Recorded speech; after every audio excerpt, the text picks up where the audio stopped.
मुख्य सचिव पीके गुप्ता का बयान, 2 छात्राओं से छेड़छाड़ वाले वीडियो की हो सकती है जांच, जांच के बाद चलेगी कार्रवाई। लड़कियों से छेड़छाड़ मामले में तीनों आरोपियों को मिली जमानत, सोमवार को भेजा था 5 दिन की न्यायिक हिरासत में। रोहतक की बस में मंचलों की पिटाई करने वाली बहनों का एक और वीडियो आया सामने, सोशल साइट्स पर हुआ वायरल। पार्क वाले वीडियो पर पूजा का बयान, 1 महीने पुराना है वीडियो, तब भी लड़कों ने की थी छेड़छाड़। छेड़छाड़ वाले मामले में आया नया मोड़, बस में सवार महिलाओं ने कहा लड़कियां बोल रही हैं झूठ। मुख्यमंत्री मनोहर लाल खट्टर ने झज्जर में लगाया खुला दरबार, सुनी जनता की समस्याएं।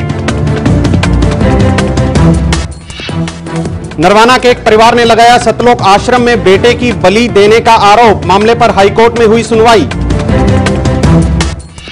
बरवाला के सतलोक आश्रम में नरवाना के युवक की मौत के मामले में हत्या का मामला दर्ज, सितंबर में सतलोक आश्रम के बाथरूम से मिला था शव। फरीदाबाद में विजिलेंस टीम ने एक हेड कांस्टेबल को किया गिरफ्तार, दहेज मामले में आरोपियों के नाम हटवाने के लिए ले रहा था 60,000 रुपए। और कुरुक्षेत्र विश्वविद्यालय में आज से शुरू हुआ अंतर्राष्ट्रीय theatre festival, CM Manohar Lal ने किया शुभारंभ।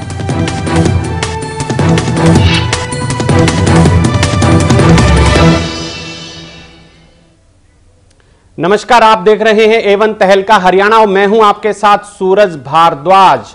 आज हम हरियाणा विशेष में चर्चा करेंगे मीडिया की भूमिका के साथ ही जो मर्दानगी दिखाई थी लड़कियों ने, उसका क्या सबब रहा है, कितना उससे सबक लिया है समाज ने, और एक नया वीडियो भी आज इन्हीं दोनों बहनों का जारी हुआ है। इन सभी बातों पर आज हम हमारे इस प्रोग्राम में चर्चा करेंगे।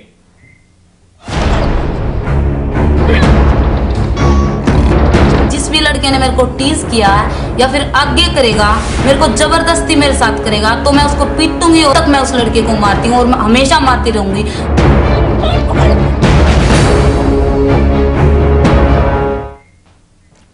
रोहतक के पास बस में छेड़छाड़ मामले में जिन 2 बहनों ने लड़कों की पिटाई की थी, उनका एक नया वीडियो सामने आया है। इस वीडियो के बारे में क्या कुछ कहा उनमें से एक लड़की पूजा ने, आइए वो सब आपको सुनवाते हैं।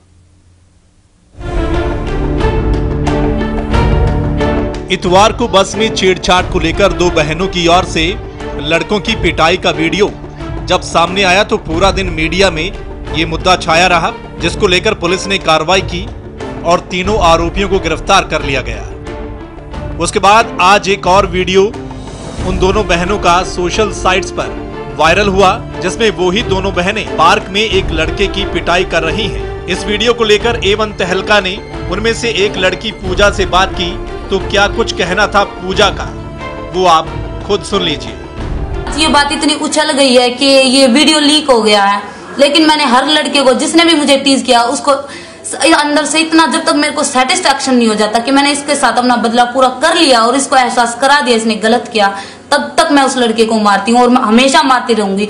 अगर अपना सेल्फ डिफेंस जो देना गलत है तो मैं गलत करूंगी। जो ये बातें इतनी बढ़ाई जा रही है, पिछला वीडियो आया और मैं तो ये कहती हूँ आज तक मैंने जितने लड़कों को मारा सबका वीडियो सामने आए तो सब लड़कों को ये फील हो हाँ उन्होंने गलत किया था और आगे जिंदगी में ऐसा करने की वो कभी सोचेंगे नहीं।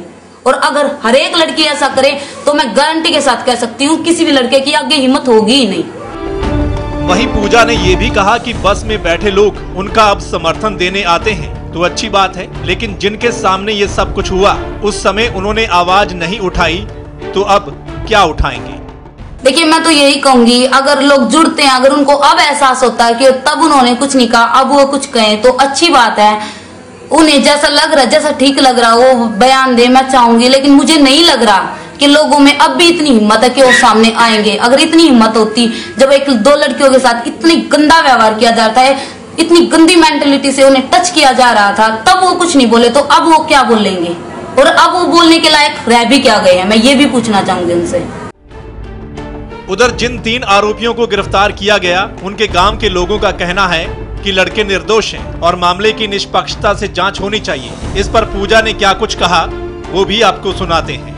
आसन गांव के लोग ये कह रहे हैं कि लड़कों को फंसाया जा रहा है। आसन गांव के ये लोग जो ये कह रहे हैं ना, आसन गांव के लोगों को मेरे सामने लेके आओ।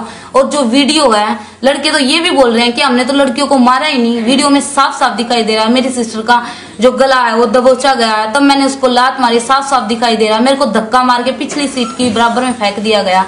क्या आसन गांव को वो दिखाई नहीं दे रहा है? अच्छा, एक वो ये भी कह रहे हैं कि दोनों लड़के, तीनों लड़के जो इस मामले में, वो कह रहे हैं कि हम तो किसी लेडीज को सीट दिलवाने की बात कर रहे थे इसी, और लड़कियां जो ना खाम में पीटना शुरू कर दिया। आप कंडक्टर को बुला सकते हैं, कंडक्टर इस बात को स्पष्ट बताएगा। मैं बताऊंगी तो फिर आसन गांव के लोग यही बोलेंगे मैं झूठ बोल रही हूँ। वहीं प्रदेश के मुख्य सचिव पी.के. गुप्ता ने इस मामले में कहा है कि मामले में दोनों पक्षों को सुनकर जांच करेंगे और उसके बाद कार्रवाई की जाएगी। तो जैसे अब पुलिस के पास एफआईआर लॉन्च हुई है, उन्होंने वो इन्वेस्टिगेट करेंगे कि लड़कियों का क्या रोल है, लड़कों का क्या रोल है, या जो इंक्वायरी है उनके अगेंस्ट, उसके में भी इन्वेस्टिगेशन का मतलब ही होता है कि हमने अभी कोई फाइनल नहीं फैसला किया। अभी चालान पुटअप करने से पहले पुलिस उसकी तफ्तीश करेगी, इन्वेस्टिगेशन करेगी। अगर उन लड़कों का कसूर पाया जाता है अपैरेंटली, तो कोर्ट में मुकदमा होगा, कोर्ट में चालान पेश होगा और कोर्ट जो है जो न्यायिक तरीके से वो उसका फैसला करेगी। इस मामले में तीनों आरोपियों को आज जमानत मिल गई है। आरोपियों के गांव के लोग कह रहे हैं कि उनके लड़के निर्दोष हैं, वो अधिकारियों से भी मिले हैं। मुख्य सचिव ने इस पर कहा कि दोनों पक्षों की जांच की जाएगी, लेकिन अभी तक उस बस में सवार कोई भी यात्री सामने नहीं आया है। हाँ, अगर कोई यात्री सामने आकर उस दिन बस में क्या हुआ वो सब बयां करता है तो सच जल्द सामने आ सकता है। ब्यूरो रिपोर्ट, एवन तहलका, हरियाणा। वहीं इस मामले में एक नया मोड़ आ गया है। कुछ महिलाएं रोहतक पहुंची और उन्होंने एफिडेविट तैयार करवाए हैं। उनका कहना है कि इस मामले में लड़कों का कोई कसूर नहीं है। टिकट लेकर 3 नंबर सीट पर बैठी थी और वे 8 नंबर सीट पर बैठी थी। लड़का था, उसने टिकट लेकर, एक मेरे जैसी थी कोई बड़ी बूढ़ी, लड़का टिकट लिया है उसकी, उस पे नंबर आ गया 8। वो लग गया कहना जी मारा वो कर दो या सीट छोड़ दो। लड़कियां ने सीट नहीं छोड़ी, लड़के ने कुछ नहीं बोला, वे गाड़ी देने लगी। बोला वे ऐसा तो नहीं हुआ करता बस में आकर तुम देवता ना कर रही हो, बड़े आदमी के लिए भी सीट दे, नंबर मिल रहा है इसमें। उन्होंने जी अपना सीट छोड़ी नहीं, वे मेरी तरफ दौड़ मन अपने दौरे बुला लिए ड्राइवर के पीछे। इसमें जी ना तो ड्राइवर की गलती ना कंडक्टर की गलती। वो लड़के मन्ना बुला लिया अपने दौरे, जी आड़ा आ जाओ, आड़ा आ जाओ तो बेटे मुंह भी मेरी तरफ कर लो। उन्होंने मुंह भी मेरी तरफ कर लिया। वो मुंह तरफ करते करते वे फिर भी गाड़ी देने तो नहीं, कति इतनी गाड़ी देंगी अब जिसकी भी कोई हद नहीं, सुनने में भी नहीं आ, बता भी नहीं सकती। वो लड़कियां नाड़ का काट का बेल्ट, लड़कियां के धड़ाधड़ धड़ाधड़। इस पूरे घटनाक्रम को प्रमुखता से दिखाने वाले एवन तहलका की खबर का एक बार फिर असर हुआ है। जो हिंदू महासभा पहले लड़कियों के जीन्स पहनने का विरोध कर रही थी, उसी हिंदू महासभा ने आज इन दोनों लड़कियों को सम्मानित किया। हमने टाइट जींस और टाइट टॉप का शुरू से ही विरोध किया है। हमने अश्लील जो पहरावा है, जो अंग दिखाता है, उस पहरावे का विरोध किया था। जींस के ऊपर आप खुला शर्ट पहनो, खुला शर्ट पहनो, उसका कोई पाबंदी नहीं थी, ना कभी लगाया, और ना ही हमने बाहर के ही कहा, ये केवल मात्र स्कूल और कॉलेज के लिए था। स्कूल और कॉलेज की लड़कियों के लिए जीन्स टॉप और मोबाइल फोन का इस्तेमाल ना करने का फरमान हिंदू महासभा अक्सर सुनाती रहती है, लेकिन अब हिंदू महासभा की ओर से इसके उलट काम किया गया है। दरअसल 30 नवंबर को रोहतक से एक वीडियो सामने आया, जिसमें 2 छात्राएं हरियाणा रोडवेज की बस में 3 युवकों को पीट रही थी। इस खबर पर एवन तहलका हरियाणा पर विस्तार से चर्चा हुई। कार्यक्रम के दौरान एवन तहलका के निदेशक हरविंद्र मलिक और हिंदू महासभा के नेता धर्मपाल सिवाज के बीच जमकर बहस हुई थी। पहने थे कोई अभी उन बेटियों ने जींस पहनी हुई थी, क्या आप ये मानेंगे कि वो जींस पहने के कारण छेड़ रहे थे उनको? अरे तो जींस और टॉप पहने तो नुकसान तो होता होगा, कोई बच्चों को फर्क तो पड़ता होगा कि तुम सभी तरह की छुट्टी कर दोगे। अरे आप कौन है? तो ये ड्रेस कोड लागू करने वाले भाई साहब, आपको किसने राइट दिए हैं? ये सलवार सूट कब लागू हुई किस मामले में? ना तो हमने ये ऑर्डर दिया किसी को, हमने सभी बच्चों से रिक्वेस्ट करी, उनके अभिभावकों से रिक्वेस्ट करी। आप किस तरह से बोल रहे हो? नहीं, आपको रिक्वेस्ट करने का काम किसने दे रखा है? ये समाज में ऑलरेडी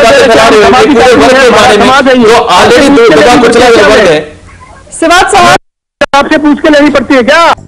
वहीं अब हिंदू महासभा ने मंचलों की पिटाई करने वाली हरियाणा की मर्दानी को हिसार में सम्मानित किया है। बहादुर बेटियों को सम्मानित करने के लिए हमने हिसार में बुलाया है और हिंदू महासभा इनको यहाँ सम्मानित कर रही है। हमने इनको सम्मानित किया है। ये हमारा आज का प्रोग्राम था। आखिर ऐसा क्या हुआ कि लड़कियों को जीन्स टॉप पहनने और मोबाइल फोन के इस्तेमाल का विरोध करने वाली हिंदू महासभा ने जीन्स टॉप पहनकर मंचलों की पिटाई करने वाली छात्राओं को सम्मानित? मंचलों की पिटाई करने वाली लड़कियां क्या छात्राएं नहीं थी?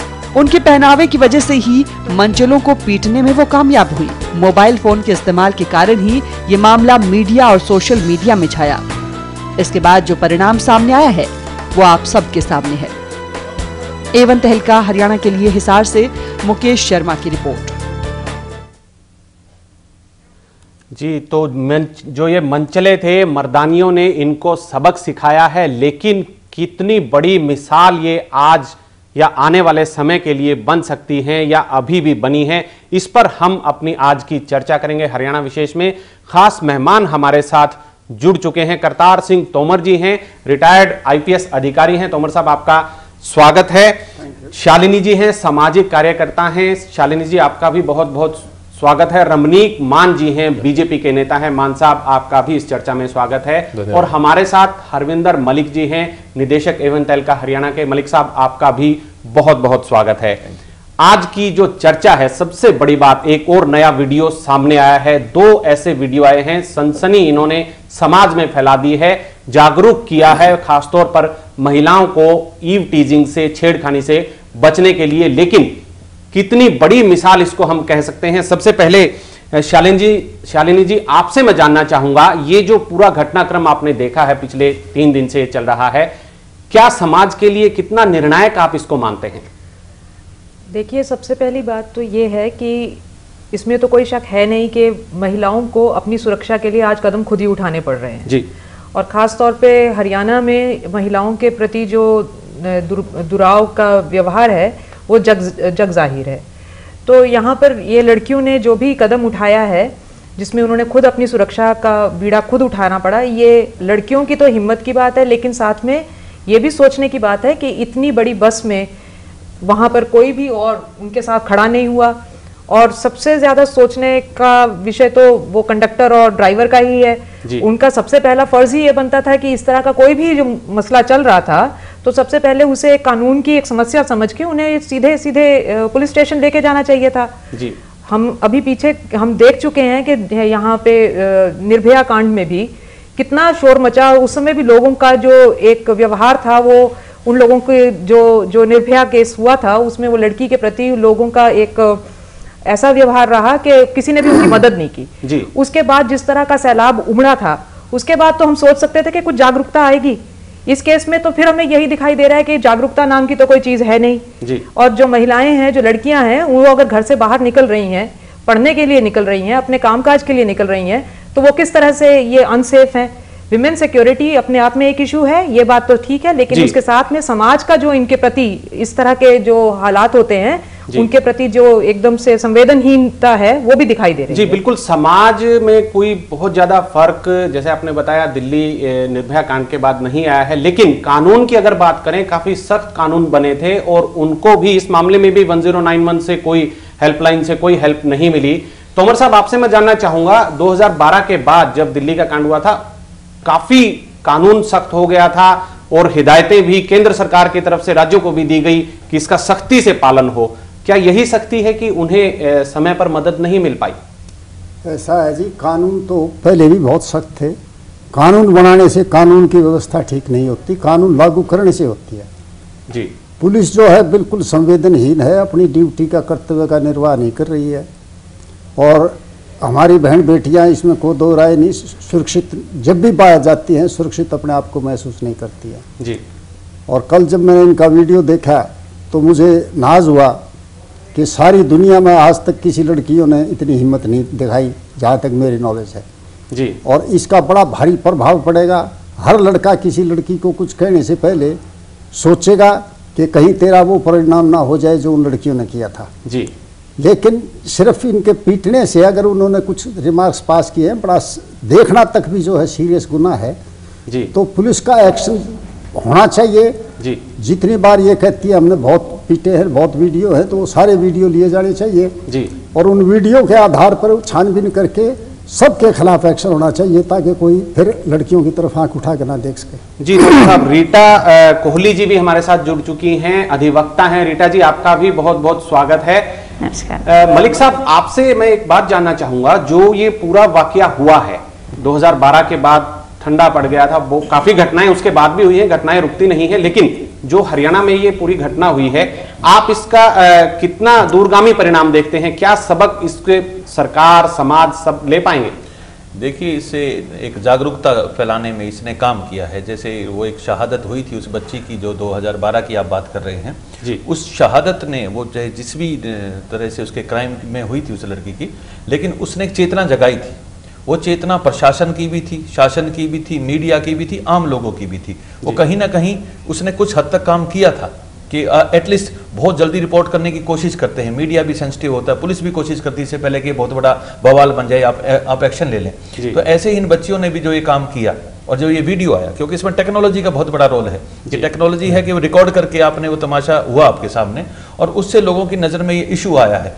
तो मुझे लगता है कि आज एक फियर का काम करेगा ये जी, ये कहीं ना कहीं उन बच्चों पे भी अंकुश डालेगा जो बहुत ही निरंकुश होकर ऐसी हरकतें करते हैं। उनको ये फियर भी रहेगा कि तेरे मुंह पे 2 रैपट भी लाग सके हैं और क्या लगता है वीडियो भी बन सके हैं जी, है ना। ये अलग बात है कि कई बार क्योंकि सब नौजवान बच्चे हैं, गर्म खून है, हो सकता है एक फैशन भी शुरू हो जाए जी, है ना, वो एक अलग मुद्दा है। लेकिन अगर इस वीडियो से कहें तो हाँ, ये कहीं ना कहीं हेल्प करेगा माहौल को थोड़ा सा ठीक करने में, क्योंकि जैसे हम सीसीटीवी दिखाकर, हम सीसीटीवी लगाकर भी एक अंकुश लगाने की कोशिश करते हैं। प्रशासन, पुलिस लगाने की कोशिश करता है कि भाई ये चोर या कोई गलत आदमी है, उसको कहते हैं भाई यहाँ सीसीटीवी लगाओ तो रिकॉर्ड हो जाए, गलत काम करेगा तो इस तरीके से जैसे ये कि हर दूसरे बच्चे के हाथ में आज वीडियो है, इन बच्चियों ने कहीं ना कहीं एग्जाम्पल सेट कर दिया कि आपने एक्शन तो किया ही किया, साथ में वो रिकॉर्डेड भी है जी, है ना। मुझे लगता है कि इससे कुछ प्रतिशत जो है वो अंकुश लगेगा और ये जो पुलिस है, खासकर जो विभाग है जिसका काम है जी, वो भी लथार्जिक ना हो।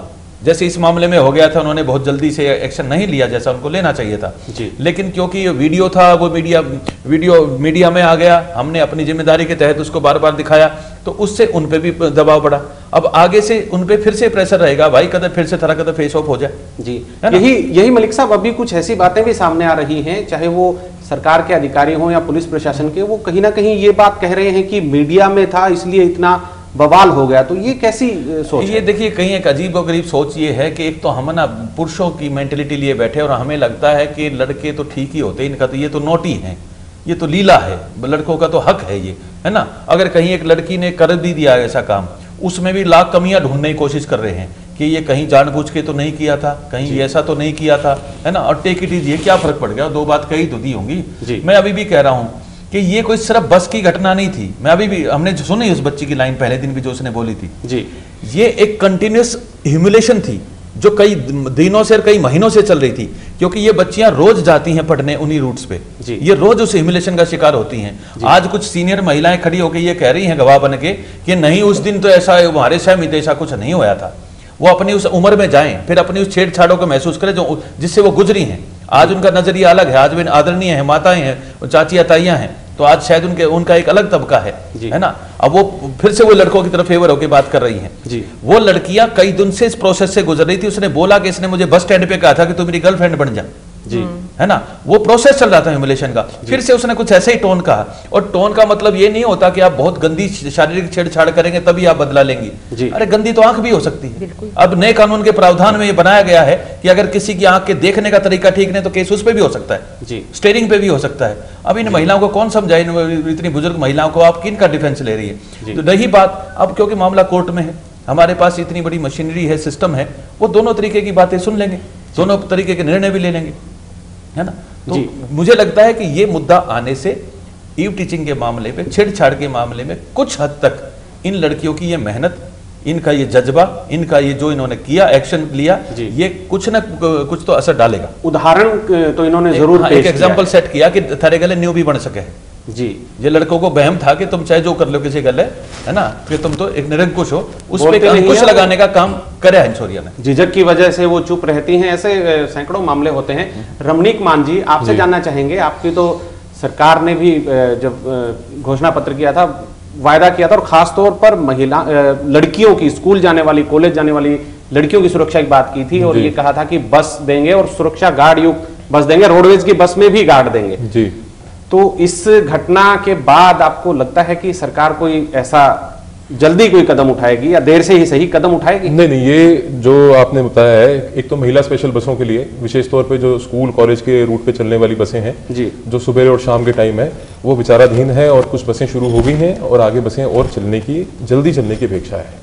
जहां तक प्रश्न है, सुरक्षा गार्ड युक्त तो बसें अभी कहीं मानसाब शुरू नहीं, ऐसा है, मैं आपको बता रहा हूँ, विश्वास कीजिए जी, कि ये प्रपोजल ऑलरेडी प्रोसेस हो रहा है जी, कि लेडी स्पेशल बसें और स्पेशली जो उनसे स्कूल और कॉलेज के रूटों पे चलने वाली बसें हैं, उनका ऑलरेडी ये प्रोसेस में है जी। तो ये इंसिडेंट बीच में हो गया, ये एक दुर्भाग्य की बात है, पर ये ऑलरेडी है प्रोसेस में। तो आपकी पार्टी इस घटना से क्या सबक लेती है, क्या इसको लेकर के बाकी और कहीं इस तरह की पुनरावृत्ति ना हो, घटना दोबारा ना घटे, क्या कोई देखिए रोकथाम के लिए और checks and balances already in place हैं, जैसा कि तोमर साहब ने बताया कि लॉ ऑलरेडी इन प्लेस है, और 354D और 354B जो है, ये 354 में अमेंडमेंट्स आई थी तो इन लड़कों को 354B में बुक किया गया है। और जैसा कि अभी मलिक साहब बता रहे थे कि देखना, गलत तरीके से देखना, उनको स्टॉप करना यानी कि उनका पीछा करना, और वल्गर रिमार्क्स पास करना भी एक ऑफेंस है।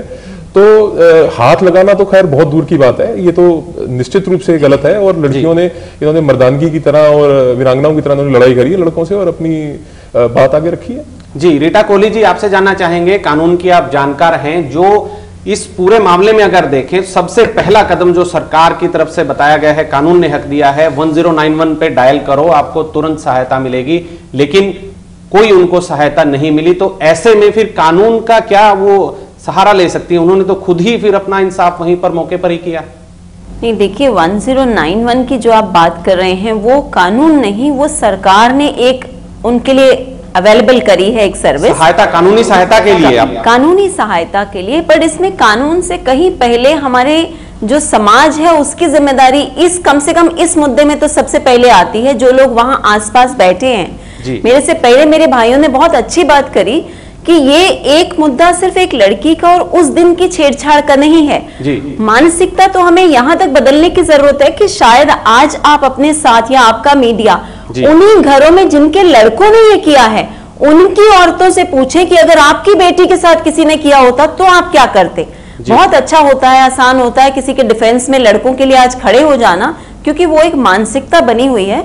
बट मुझे लगता है कि ये बात जो इतनी मीडिया में उठी, जैसे कि आपने कहा, ये हुआ सब कुछ सिर्फ मीडिया की वजह से है। अगर ये वायरल ना होता तो शायद कोई इनकी सुध ना लेता, ये एक और इंसिडेंट बन के जैसे रोज होते हैं खत्म हो जाता।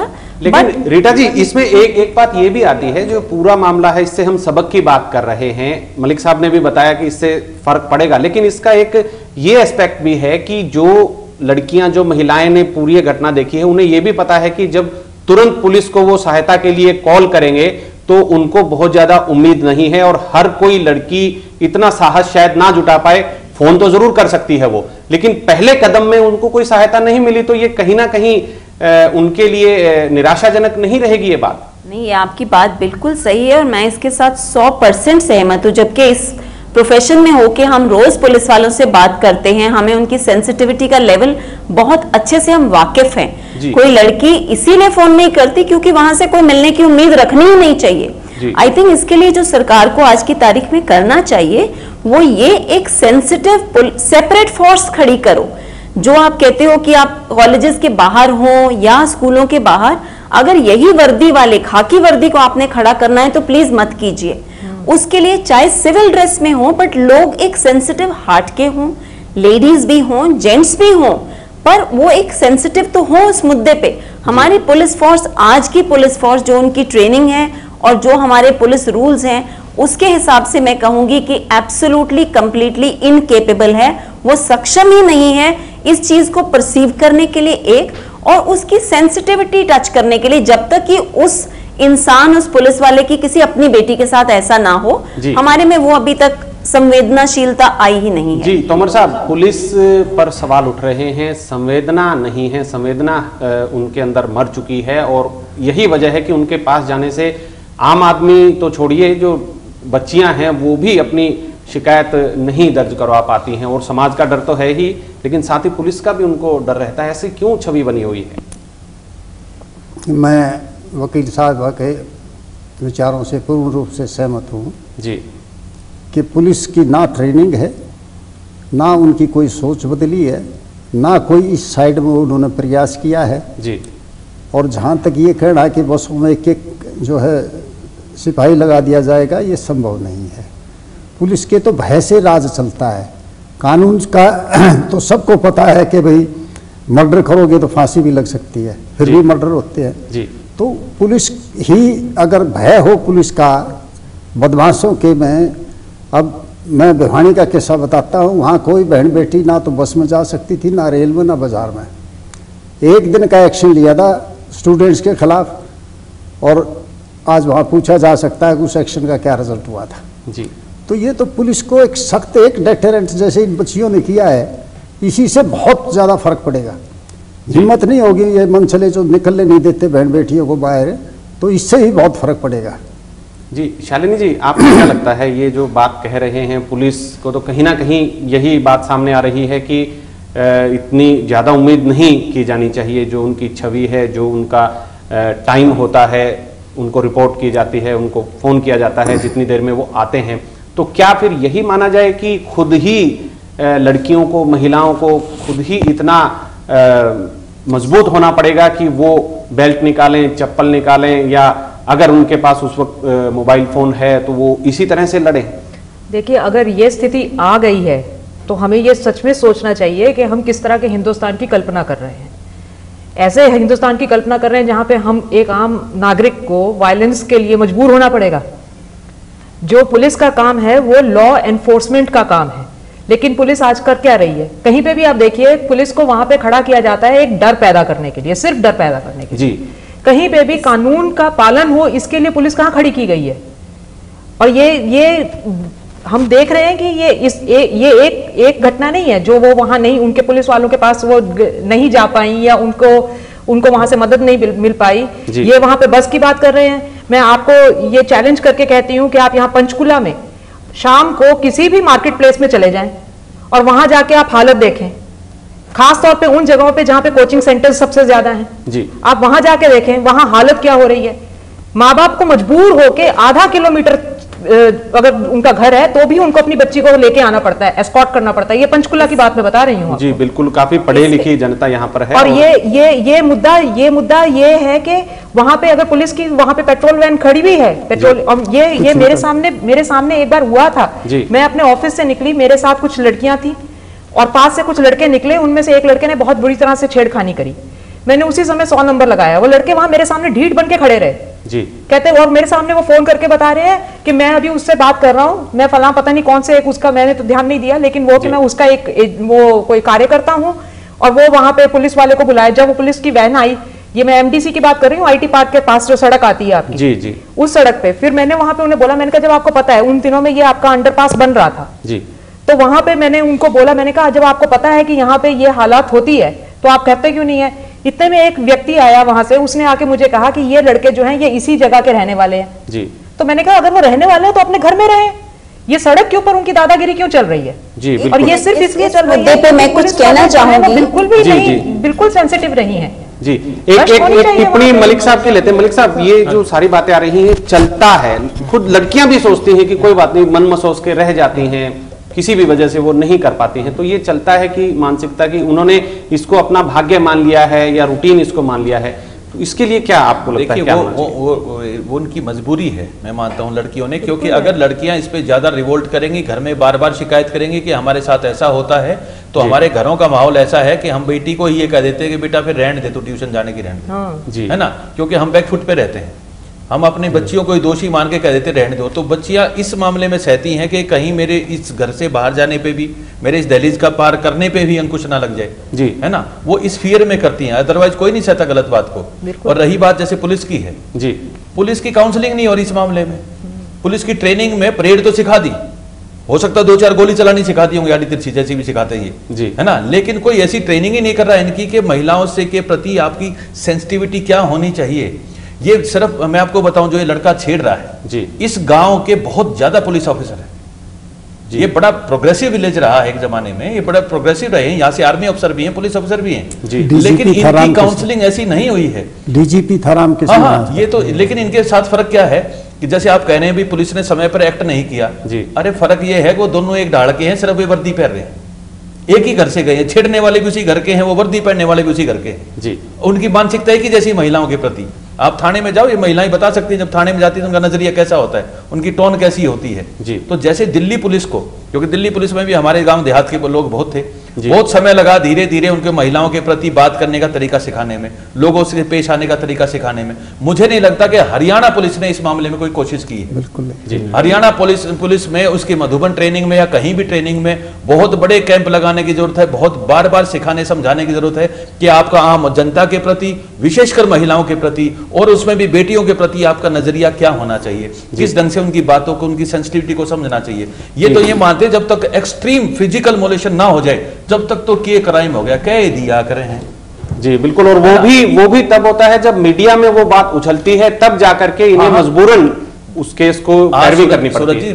मजबूरी इस देश की यही हो रही है कि जब तक या तो मीडिया उसको राग ना बना दे जी, लंबा चौड़ा, या जब तक कोर्ट इनको 10-12 बार लानत ना पोत दे, तब तक ये काम करते ही नहीं। देखिए, मैं हमारा कोई शौक नहीं है ये करने का जी, मीडिया का, लेकिन हमारी ये मजबूरी हो जाती है कि किसी के प्रति, जिसके प्रति को न्याय नहीं मिल रहा, उसकी बात को सामने लाने का, और माननीय कोर्ट को भी बार बार ये सब करना पड़ता है जी। तो कहीं ना कहीं सिर्फ सरकार ही नहीं, समाज ही नहीं, समाज में जागरूकता है वो भी एक बड़ा पहलू है, लेकिन उसको अगर पुलिस सख्त हो जाती है तो वो अपनी ड्यूटी सही तरीके से निभाती है तो काफी हद तक मामला सुलझ सकता है। सख्त से भी ज्यादा सेंसिटिव होने की जरूरत है। मैं कुछ कहना चाहूंगी जी, इसमें ऐसा है, हम सारे पुलिस पे ही बात करे जा रहे हैं, पर ये सामाजिक मुद्दा है। पहली बात तो हमें विमेन पुलिस स्टेशन सेटअप करने पड़ेंगे ऐसे इश्यूज को डील करने के लिए। दूसरा, हर जगह पुलिस नहीं पहुंच सकती, कहीं ना कहीं हमें अपनी सारी लड़कियों को सेल्फ डिफेंस की ट्रेनिंग देनी ही पड़ेगी। ये सोचना कि किसी गली नुक्कड़ कोने में किसी ने किसी को छेड़ा और पुलिस पहुंच जाएगी, ये शायद सोच भी गलत है, क्योंकि पुलिस के पास और भी बहुत कुछ होगा। हमें मानसिकता बदलनी है, हमें लड़कियों को सक्षम करना है, ये एक पार्ट करिकुलम का, पढ़ाई का पार्ट होना चाहिए, सेल्फ डिफेंस। और तीसरा, हरियाणा में अगर होने हैं तो विमेन पुलिस स्टेशन सेटअप होने चाहिए, जैसा कि मलिक साहब ने कहा। वो संभव नहीं है, जो मौजूदा पुलिस स्टेशन है इतना स्टाफ ही नहीं है, बातें हो रही हैं। हम विमेन पुलिस सेपरेट फोर्स की बात कर रहे हैं, जो सरकार को चाहिए कि सेटअप करे जेंडर सेंसिटिविटी के लिए। ये सिर्फ लड़कियों की छेड़ने का मुद्दा नहीं है, डाउरी डेथ्स होती हैं, डोमेस्टिक वायलेंस इतनी है सरकार में, हम सारे इश्यूज पे देखते हैं, जो रनअवे कपल बच्चे भाग के शादियां करते हैं। इन्होंने आज की तारीख में एक बहुत बड़ा टाइम ये पुलिस का लेते हैं, पर वो पुलिस इनको डील करती है जो इसके लिए सक्षम नहीं है। जी जी, मलिक साहब कुछ कहना चाह रहे। मलिक साहब, आपकी मैं इस मुद्दे पे ये कहना चाह रहा हूं कि हम बात करते हैं पुलिसिंग पे, जैसे मैम ने भी शुरुआत तो ये कही कि हम पुलिसिंग पे शुरू कर रहे हैं, लेकिन उन्होंने घूम फिर के ये कहा कि महिलाओं के पुलिस स्टेशन और बना दो। कितनी टुकड़े बना लो इस समाज के, हमने कोशिश की है इसको मिक्स करने की। टुकड़े बनाने से नहीं होने वाला कि महिलाओं की बस अलग चला दो, महिलाओं के पुलिस स्टेशन अलग चला दो। ये सारा मुद्दा ये घरों की संस्कृति पे है। मैं अभी भी मानता हूं, अगर आपके नुक्कड़ पे, अगर जैसे मैडम ने बताया कि वो मोहल्ले के उस एरिया के लड़के हैं, वो नुक्कड़ पे खड़े होते हैं, ऐसी बकवास करते हैं, अरे उनकी माँ बहनें नहीं है क्या उसको, उनको रोकने के लिए? अगर वो माएं अपने बेटों पे नजर रख ले, तुम्हारा बेटा किसी की बेटी को कैसे ट्रीट करता है, ये समस्या खत्म हो जाएगी। मलिक साहब, पुलिस वाले को आने की जरूरत ही नहीं है वहां पर, क्योंकि लोग अपने लड़कों को, ये सामाजिक समस्या है, महिलाओं के पुलिस स्टेशन से ये नहीं, महिलाओं के क्योंकि वो माएं और बहनें अपने भाइयों को, अपने बेटों को लाना संस्कार देने चाहिए अपने बच्चों को। जी बिल्कुल, हम इस पर अपनी चर्चा जारी रखेंगे। फिलहाल वक्त एक छोटे से ब्रेक का, ब्रेक के बाद इसके और कई पहलू हैं, उन पर भी चर्चा करेंगे। लौटते हैं एक छोटे से ब्रेक के बाद।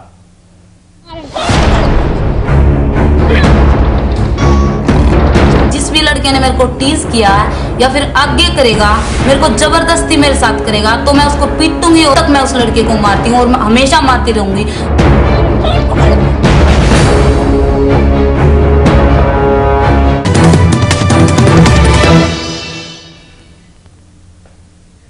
ब्रेक के बाद आपका फिर से स्वागत है। हम बात कर रहे हैं जो बहादुर लड़कियों ने हिम्मत दिखाई है, उसके बाद समाज में, सरकार में, प्रशासन में, पुलिस में किस तरह के बदलाव आएंगे, क्या छेड़खानी की जो घटनाएं हैं उन पर लगाम लग पाएगी। इस ब्रेक से पहले हम बात कर रहे थे समाज की, प्रदेश की। एक और बात बीच में आ रही है कि दूसरे प्रदेशों में किस तरह के हालात हैं, खासतौर पर गुजरात की बात की जा रही है कि वहां पर इस तरह का माहौल देखने को नहीं मिलता है, महिलाएं वहां पर सुरक्षित है। मलिक साहब, आपसे मैं जानना चाहूंगा, जो गुजरात की अगर हम बात करें तो वहां हरियाणा और गुजरात में आप क्या फर्क देखते हैं? देखिए, ये कोई राजनीतिक की बात नहीं है, ये कोई मोदी जी की भी बात नहीं है, मैं एक सामाजिक बात कह सकता हूं इस मामले में, क्योंकि गुजरात में बहुत पहले से ही जो आपसी मेल जोल का जो भाव है, लड़के लड़की स्त्री पुरुष का जो माहौल है, वो हमारे लिए तो सीखने का माहौल है जी, बहुत ही पॉजिटिव और बहुत ही सकारात्मक है। इसका एक उदाहरण है कि मेरे एक मित्र जो रोहतक से बिलोंग करते हैं, वो एक बार गुजरात गए थे किसी मौके पे, और उस दिनों वहां डांडिया हो रहा था जी। तो मैंने उनको कई बार कहा था कि आप कभी गुजरात जाएं तो डांडिया जरूर देखना, वो 10 दिन होता है। तो उनका मिडनाइट मुझे फोन आया, उसने कहा भाई मैं पिछले पूरी रात से हूं यहाँ, 10,000 लड़के लड़कियां डांस कर रहे हैं, चनिए चोलिया में लड़कियां हैं, अमीर अमीर लड़के लड़कियां अपने ट्रेडिशनल कॉस्ट्यूम में डांस करती हैं, और 10,000 की भीड़ में एक है पुलिस वाला तो छोड़ो, कोई होमगार्ड वाला भी नहीं है।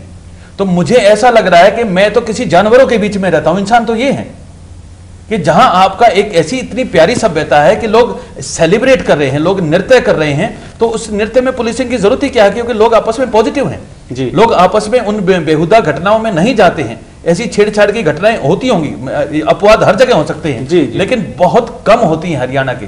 वो क्योंकि सामाजिक माहौल का फर्क है कि हम घरों में कैसी शिक्षा देते हैं, कैसे संस्कार देते हैं। कहीं ना कहीं हरियाणा में जो घरों का माहौल है, अगर वो ठीक होना शुरू हो जाए तो उसमें कहीं ना कहीं अंकुश आ सकता है। क्या आपको मलिक साहब कमी लगती है, जो हरियाणा के जो अभिभावक हैं, संस्कृति की या संस्कार की अगर हम बात करें, माहौल की आप बात कर रहे हैं, तो क्या आपको लगता है कि क्या सुधार या बदलाव? मैं आपको एक उदाहरण देता हूं कि सबसे ज्यादा अगर डोमेस्टिक वायलेंस का आप सर्वे कराएंगे तो हरियाणा नंबर 1 मिलेगा जी। और क्या है, होना हो लुगाई पिटन में नंबर 1 है जी। और हमारे गांव देहात में तो ये लाइफस्टाइल जैसा है, महिलाएं भी ऑब्जेक्ट नहीं करती, अड़ोस पड़ोस की महिलाएं भी छुटाने नहीं जाती, साथ में एक कहती तो कोई ना, वो तो फलाना अपनी को पीटता होगा, और हर दूसरे दिन आपको औरतों की रोने की आवाज अड़ोस पड़ोस से आती रहती है। ये वही बच्चे हैं जिन्होंने ये देखा कि औरतें तो ऐसे ट्रीट करने की होती है जी। इनका तो उठते बैठते, हमने तो कहावत बना रखी है कि 2 तड़के उठते इनके घुटने पर, 2 सामने गुद्दी पे मार दो तो इनकी अक्ल ठिकाने रहे। हमने ऐसी बेहुदा बातों को प्रचारित कर रखा है। और ये बच्चे जब ग्रोन अप होते हैं तो ये कहीं ना कहीं वैसी बातें अपने बुजुर्गों से सुनते हैं, ये देखते हैं कि इनकी चाची ताई माएं यूं ही पिटती रहती हैं, और वही माहौल इनको मिलता है, वही इनको नजरिया मिलता है। जब बड़ों ने एक अच्छा आदर्श स्थापित नहीं किया जी, आपको रेयरली कभी गांव देहात में कोई स्त्री पुरुष अच्छे से बात करते मिलेंगे जी। वो एक भैड़ी भाषा में, गलत टोन में स्त्री को वैसी बात करते जैसे किसी गुलाम से बात कर रहे हो जी, सम्मानजनक तरीके से नहीं पेश आते। अगर वो माहौल हो घर में तो कहीं ना कहीं बच्चे भी सीखेंगे। मैं मानता हूं कि बहुत सारे बच्चे हमारे उम्र के साथ के भी जो आज के अभिभावक है, वो अपने बच्चों को कहीं बेटर ग्रूम कर रहे हैं। बहुत जगह मैंने ऐसा देखा है, उनके बच्चों का नजरिया, उनके बच्चों का व्यवहार फर्क है। हमारे खासकर ग्रामीण समाज में ये बात, ये जो विसंगति आई हुई है कुछ समय से आई हुई है। हम ये तो नहीं कह रहे बहुत सालों सदियों से चल रही है, लेकिन कुछ समय से चल रही है। अगर ये लोग बच्चे अपने घरों में माहौल ठीक कर लेंगे बुजुर्ग, तो कहीं ना कहीं सकारात्मक माहौल पास ऑन होता है नेक्स्ट जनरेशन को जी। रमनीक जी, आपसे जानना चाहेंगे, आपका क्या कहना है इस बारे में? देखिए, जैसे कि अभी मलिक जी ने उल्लेख किया, गुजरात के अंदर देखिए मोदी जी का रूल पिछले 15 साल से रहा है वहां पे जी। और एक माहौल वहां पे, ये तो सिर्फ डांडिया की बात की इन्होंने, एक त्योहार की, एक फेस्टिवल की जी। रूटीन में भी यदि आप वहां पे जाएं तो रात के 2 बजे भी सोने चांदी से लटके अगर एक लड़की स्कूटी पे जा रही है तो सवाल ही नहीं पैदा होता कि कोई उसको छेड़ जाए। देखिए, इसके अंदर समाज का एक रोल है, बहुत बड़ा रोल है, मैं मानता हूं इस बात को, पर जो सेंसिटिविटी एक पुलिस के अंदर है वो भी, और एक हमारा सामाजिक रूप से एज पेरेंट्स या एज भाई या बहन, हम अगर जो अपनी नस्ल को सिखाएंगे वही चीज हमारे सामने आएगी। और इन लड़कियों की इस वीरता के बाद, और इन्होंने जो लड़कों को पीटा है, उनके बेल्टे मारी, उनके रपटे मारे, उनको यूं समझ में आ गई कि ये दोबारा अटके नहीं छेड़ दी। और कई ऐसे लड़के हैं, कई मंचलों के लिए ये उदाहरण बनेंगी। और ऐसी लड़कियों को प्रोत्साहन देने के लिए, आगे लाने के लिए माननीय मुख्यमंत्री जी ने 26 जनवरी को इनको सम्मानित करने का घोषणा करी है, और 31,000 रुपए ईच इनको दिए जाएंगे। रमनीक जी, जो वहां की गुजरात की आपने बात की, वहां सरकार की आपने बात की, हरियाणा में अब वो सरकार है, तो जागरूकता की बात चल रही है खासतौर पर समाज में, तो उसके लिए सरकार का जो समाज कल्याण विभाग है या बाकी और जो तंत्र है उसमें कुछ ऐसा देखिए, पॉलिसीज और गाइडलाइन जब भी गवर्नमेंट चेंज होती है, नई पार्टी की जब सरकार आती है तो नई आइडियोलॉजी के साथ आती है, तो निश्चित रूप से पिछले 10 साल के अंदर जो हमने हरियाणा के अंदर, देखो हरियाणा को रेप कैपिटल ऑफ इंडिया कहा जाता है। अगर आप कभी भी गूगल सर्च करेंगे, आप rape capital of India search करेंगे तो हरियाणा का नाम लिखा आएगा, आप ट्राई करके देखना। नहीं, लेकिन इसमें रमनीक जी ये सरकारों की बात नहीं है, किसी भी सरकार हो, ये नहीं, बिल्कुल नहीं, ये घटनाएं होती है। कैसे है, कब से चली आ रही है? अभी मलिक साहब ने बताया 25 साल पहले जो बुजुर्ग चलती आ रही है, सरकार का राजनीति का कोई लेना देना नहीं। पॉलिटिकल विल कितनी स्ट्रांग है किसी भी गवर्नमेंट की ऐसे इंसिडेंट्स को डील करने के लिए, और आप क्या एग्जांपल उसमें से निकालते हैं, इस चीज का बहुत बड़ा असर पड़ता है। ये बात आप भी मानेंगे, बहन जी भी मानेंगे। नहीं, आपके पास अभी समय है, वो आपकी बात में आगे अभी आप नहीं कह सकते। मध्य प्रदेश और छत्तीसगढ़ में भी तो बीजेपी की सरकारें चल रही हैं, वहां पे जो हालात हैं वो कोई बहुत अच्छे नहीं है। देखिए, उदाहरण बनाया है वहां पे, जो लोग ऐसे मन चले हैं उनको सजा दी गई है। आप अगर मध्य प्रदेश और छत्तीसगढ़ की बात करें तो कृपया आप एक बार कन्विक्शन रेट देखिए, जो महिलाओं के साथ छेड़छाड़ हुई है, हरियाणा और दिल्ली से कंपेयर करेंगे आपको कन्विक्शन रेट ज्यादा मिलेगा। देखिए राजनीतिक बात अपनी जगह सर, अभी एक उदाहरण बताता हूं, एक दिन का उदाहरण बताता हूं कि कल तो उनको पुरस्कृत करने का बात न्यूज मीडिया में डाली कि हम इनको पैसे देंगे और इनको सम्मानित करेंगे जी, और आज ही चीफ सेक्रेटरी साहब बोल रहे हैं कि तहकीकात करेंगे हम तो। अरे एक ही दिन में तहकीकात तो लाजमी है सर। नहीं, तहकीकात नहीं करनी चाहिए सर, हम ये नहीं कह रहे तहकीकात नहीं। कल तो अति उत्साह में इनामी घोषित कर दिया, आज कह रहे तहकीकात कर रहे हैं, तो कहीं ना कहीं अभी थोड़ा सा नयापन है सरकार में। हम कोई ज्यादा इस पे टिप्पणी करना आज ठीक नहीं समझेंगे इस पे, कि या तो कल इतना उत्साह नहीं दिखाना चाहिए था, या आज तुरंत इतनी एकदम से बैकफुट पे नहीं आना चाहिए था, है ना। लेकिन वो मुद्दा आज नहीं है, आज बेटियों ने एग्जांपल सेट किया है, बिल्कुल, है ना। आज हम उस पे बात करें, उनके एग्जांपल की बात करें जी। शालीन जी, आपसे जानना चाहेंगे, समाज की अगर बात करें तो अभी तक का जो बातचीत हुई है, चर्चा हुई है, उसमें यही बात आ रही है कि समाज को सबसे पहले बदलना पड़ेगा, तब कहीं जाकर के अच्छे माहौल की और इस तरह की घटनाओं में कमी, खुद माँ अपने बेटों को चौक पर खड़ा होने से रोके, इस तरह की बात आपको क्या लगता है? इस जो समाज है हमारा, उसमें वो कितनी बड़ी चुनौती है इस जो गोल को अचीव कर पाना? मैं मलिक साहब की बात को ही आगे लेके जाऊंगी। इसके लिए जो सबसे पहली बात है वो है अभिभावकों का अपने बच्चों के प्रति क्या रुख है, ये बाद में आता है। उनका आपस में क्या रुख है, ये सबसे पहले आता है। ये बात बहुत ही इंपॉर्टेंट है। और सबसे बड़ी बात है, देखिए हम अभी मेरे ख्याल मलिक साहब ने तो जो बात की है वो इन्होंने ग्रामीण परिवेश की बात की है।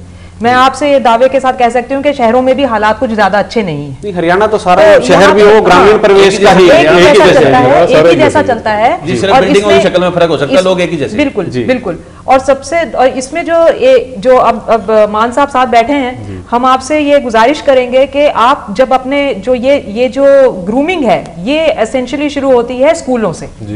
आप स्कूलों के करिकुलम के अंदर कुछ इस तरह की सेंसिटिविटी की बात करें, वहां पे जेंडर सेंसिटाइजेशन शुरू होगा, वहां पे लोगों को, बच्चों को इनके बारे में बताया जाएगा, वहां पे ये बताया जाए कि ये लड़का है लड़की है। तो हम मान के चलते हैं, जो हिंदू समाज की बात करते हैं हम, तो हम आत्मा की बात करते हैं, हम चोले की बात करते हैं, तो ये बात ठीक से समझाई जाए ना कि आत्मा का चोला है तो एक औरत का दिमाग जो है वो भी उतना ही सेंसिटिव है जितना कि एक आदमी का दिमाग है, उसकी भी सोच उतनी ही परिपक्व है जितनी कि एक आदमी की है। तो ये चीज जो है, ये अगर बचपन से कहीं से शुरुआत हो, और ये सिर्फ ये बच्चों के अंदर ना हो, ये स्कूल के जो करिकुलम है ये पेरेंट्स को भी इन्वॉल्व करे। यहाँ पे जब तक एक इस तरह का एक पूरा प्रोग्राम नहीं बनाएंगे, तो चाहे आप अलग बसेस चला लें, चाहे आप बाहर वुमेन फोर्स बिठा लें, चाहे नई जनरेशन है, इसमें निश्चित रूप से आपको अंतर दिखेगा। नई जनरेशन महिलाओं का, सर ये भी तो नई जनरेशन है जहां लड़ाई हुई है, ये इससे नहीं होने वाला है सर। महिलाओं का और देवियों का जितना पूजन हिंदू बिलीफ में है, इतना शायद ही किसी और धर्म या संप्रदाय में हो। हिपोक्रेसी है ये। जितनी देवियां हिंदुओं में है शायद ही किसी और में हो, लेकिन फिर भी ये हो रहा है। और ऊपर से हरियाणा, जिसका ट्रैक रिकॉर्ड पिछला 100 साल 150 साल आर्य समाज का रहा है, खासकर जिस एरिया में सबसे ज्यादा घटना होती है, सबसे ज्यादा सोचने का जो विषय है वो यही है कि जब आर्य समाज का जो एरिया है, जहां पर सबसे ज्यादा आर्य समाज हुए, बड़े बड़े परिवार उठ के ये कहते मेरे दादाजी सब तो बड़े आर्य समाजी थे, ये सबसे ज्यादा रेप भी वहीं होते हैं, सबसे ज्यादा छेड़खानियां भी वहीं होती है। इस पे कोई सोशल रिसर्च नहीं हुई है कि कोई अगर सोशल मूवमेंट चला था, उसके गुड बैड अगली इंप्रेशन क्या पड़े समाज पर, या आज वो क्यों नहीं है। लेकिन और पिछले कुछ सालों से अगर 20-25 साल की से आप रिसेंट हिस्ट्री भी देखें, यहाँ पॉलिटिकल मूवमेंट तो है, सोशल मूवमेंट कोई नहीं। आज अगर आप दो हरियाणवियों को बैठ के सुनेंगे तो उन पे दो ही डिस्कशन होते हैं, हुड्डा चौटाला। अभी तो नया नया खट्टर साहब का भी आ गया वो जी, और कोई डिस्कशन भी नहीं है, कोई साहित्य डिस्कशन नहीं होता, कोई धर्म डिस्कशन नहीं होता, कोई निर्भर करता है। ये जो आप बात कर रहे हैं, इसके लिए जिम्मेदार किसको आगे आना पड़ेगा? कौन ये कदम उठाएगा कि ये सामाजिक चेतना हो, सारी बातें हो? किसकी जिम्मेदारी बनती है? कोई व्यक्ति विशेष की नहीं है जी, इन्हीं में से कुछ लोग जो होते हैं जो अलग से चेतना रखते हैं, उसमें मीडिया भी हो सकता है जी, कुछ विशेष गुण के लोग भी हो सकते हैं जिनको हम मीडिया एज प्रमोट करें। इसमें सरकार का भी नजरिया हो सकता है जी। मैं सहमत हूं सर से कि अगर सरकार, और मैम भी जैसे कह रही हैं कि अगर सरकार एक खास सोच रख के और ऐसा माहौल बनाने की कोशिश करे, क्योंकि मैं नहीं मानता कि सरकार हर दुख का एक निवारण सरकार ही कर सकती है ना, लेकिन हाँ वो एक माहौल बनाने की चेष्टा जरूर कर सकती है। एक ऐसी सेंसिटिविटी, एक ऐसी नीति बना सकती है कि वो बच्चों में ऐसी शिक्षात्मक माहौल बने वैसा, और पुलिसिंग जो है उस पुलिस का भी एक दृष्टिकोण दे उनको भी, तो इसका रोल निभा सकती है। कोई एक व्यक्ति नहीं बदल सकता है सबको, लेकिन हाँ एक मिला जुला प्रयास होगा तो जरूर हो जाएगा। इसमें मीडिया भी रोल निभाए, सरकार भी अपना रोल निभाए, और भी जो गैर सरकारी संस्थाएं हैं वो भी अपना रोल निभाए। ये मिलजुल के प्रयास हो सकता है, फिर से एक ऐसा मूवमेंट चल सकता है। हम होपलेस नहीं है, ये हो सकता है बेटर, है ना। और क्योंकि ये सरकार नहीं बनी है इसलिए हम इसके प्रति नेगेटिव ना होकर हम ये मान सकते हैं कि शायद जो ही ये अपना थोड़े से दिन और अपने आप को परिपक्व बना लेंगे तो धीरे धीरे ये पॉजिटिव फर्क आएगा। जी बिल्कुल, ये छेड़छाड़ का जो मामला है घिनौना अपराध है, और इसमें जैसे कि समाज की बात हुई, लेकिन कानून की भी बात करें तो उसको भी बहुत ज्यादा सेंसिटिविटी की आप बात कर रहे हैं। तोमर साहब आपसे जानना चाहेंगे, पुलिस की, समाज की बात सभी मेहमानों ने की है, लेकिन पुलिस इसमें अभी तक कर कुछ नहीं रही है, वही अपने ढर्रे पे चल रही है, लेकिन आपको क्या लगता है कि क्या पुलिस को कदम उठाने चाहिए ताकि उस पुलिस की कार्य प्रणाली पर सवाल ना उठे? सबसे पहली बात तो मैं ये कहूंगा कि भाई जब तक हमारी सोच जवानों की नहीं बदलेगी तब तक ना कोई गवर्नमेंट, पुलिस के या समाज के, समाज माँ बाप की। जब हम पढ़ते थे तो माँ बाप घर से निकलते थे तो ये कहते बेटा कोई ऐसा काम ना कर देना जो खानदान की बट्टा लग जाए।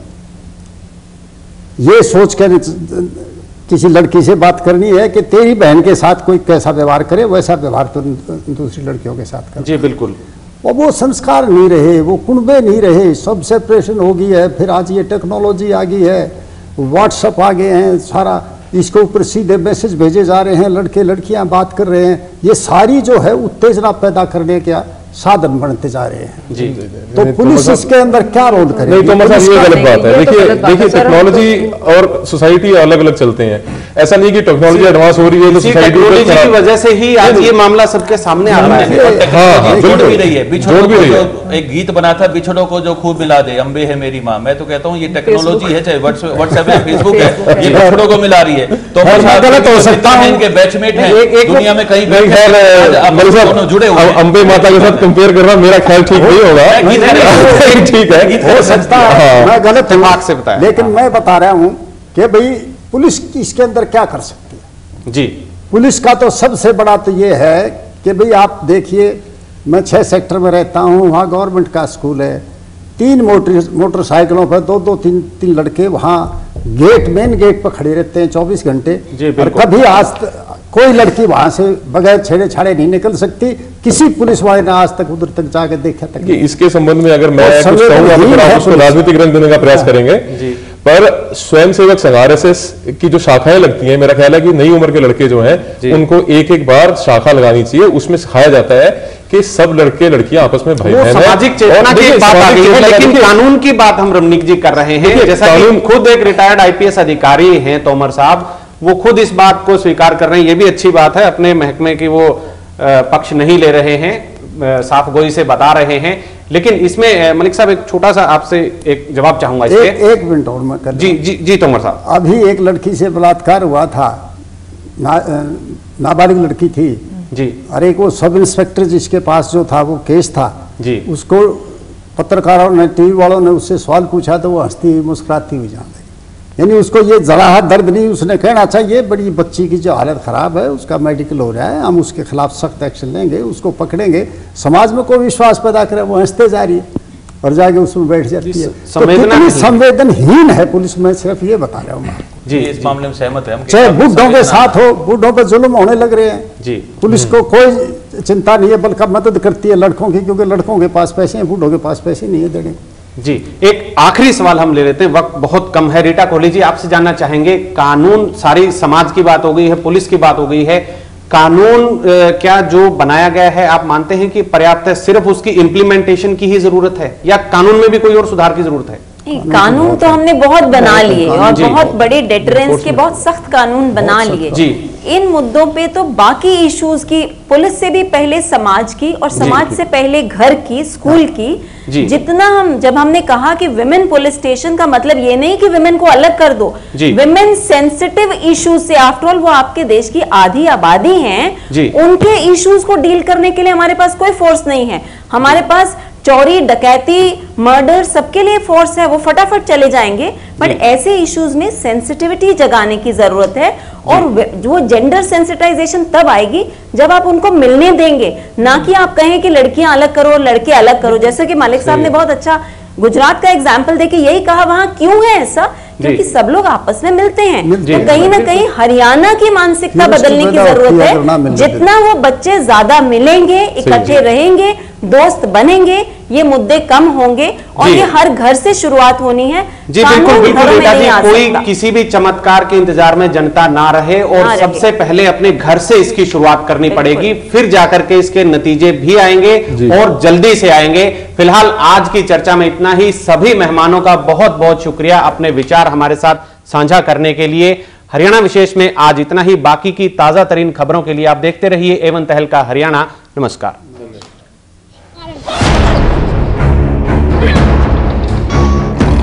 जिस भी लड़के ने मेरे को टीज किया या फिर आगे करेगा, मेरे को जबरदस्ती मेरे साथ करेगा, तो मैं उसको पीटूंगी और तक मैं उस लड़के को मारती हूँ और मैं हमेशा मारती रहूंगी।